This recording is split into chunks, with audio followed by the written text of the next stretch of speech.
गुरुजी पधार गए। जहां कथा करने गए थे वहीं पधार गए। राजा बहुत रोया। उसके बाद बोले एक दुखद समाचार और है। बोले क्या? वो प्रेत बन गए हैं और आजकल भूत प्रेत बन करके लोगों को दिख रहे हैं।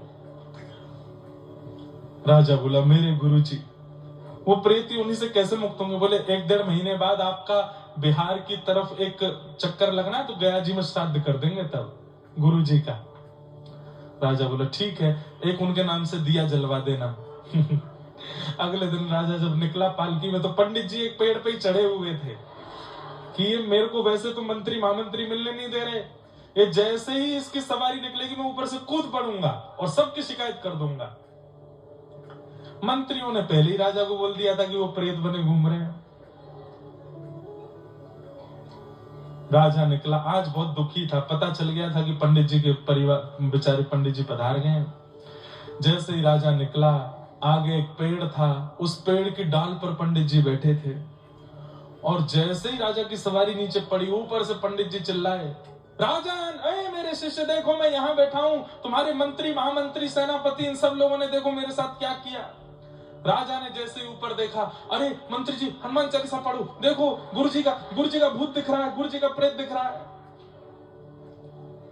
जल्दी जल्दी भगाओ यहां से। अब पंडित जी चिल्लाते रह गए, लेकिन मंत्री महामंत्रियों ने उनसे मिलने ही नहीं दिया। क्या समझ में आई बात?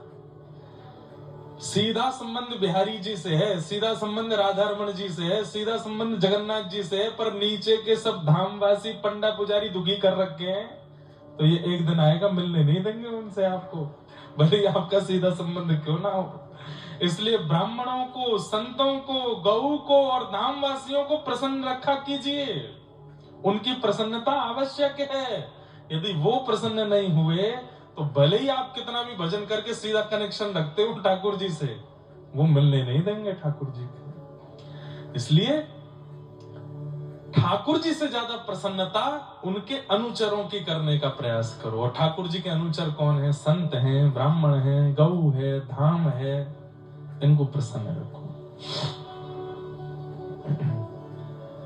उन्हीं ब्राह्मणों की प्रसन्नता से श्री ठाकुर जी भले ही जन्मे देवकी के यहाँ, लेकिन आधी रात ही आ गए कहां? नंदरानी यशोदा के यहाँ। और जैसे ही प्रातः काल का समय हुआ, हवा की तरह बात फैल गई ब्रजमंडल में कि है गयो। बोले कौन भयो? बोले नंदरानी के लाला भयो है, हमारे नंद बाबा के लाला भयो है। जैसे ही ये खबर सुनी पूरे ब्रजमंडल में महाराज सब नाच रहे हैं, सब गा रहे हैं, अवाद्यंत विचित्राणि वादित्राणि महोत्सवे।